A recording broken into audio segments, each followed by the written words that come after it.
Yeah, the reason for talking about tooth replacement beforehand is that you can get a better result if you graft the socket on the day that the tooth is removed.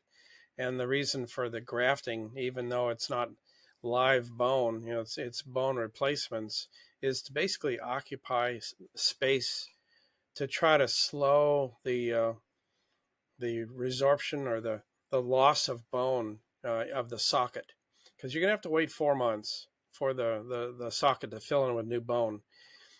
If you don't put anything in, sometimes the bone loss is greater, and it seems to be greater from the cheek working its way toward the center of the socket faster than any other dimension. The other is a lot of people don't think about the fact that molars in the upper jaw, the sinus will start working its way down into the area where the roots have been removed as well, and that's a surprise for many people because now you're losing bone not only from the gum ridge on up, but you're losing it from the sinus on down. So that vertical loss is even faster. So anything you can do to slow that loss of bone gives you more dirt, so to speak, to be able to work with when you're putting the fence post in. That's what I liken teeth as to fence post. When you take a fence post out of dry dirt, it's like taking a tooth out of an older adult versus taking a tooth out on a teenager is wet dirt, which is much easier. Things get harder when you get older, and the better the bone in the socket when it comes to placing the implant about 4 months later, the more options the surgeon has in where that implant is placed.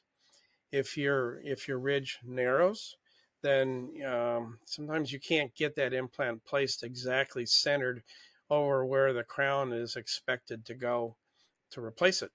And so those are all options that start to come into play when you're doing things as accurately as possible. So that's that discussion on what to do when it comes to tooth replacement is really important beforehand. Because the other is, let's say you don't even want an implant and you just want to do a bridge. Not many people are choosing that option anymore, but it's one that the bone grafting might not be as important.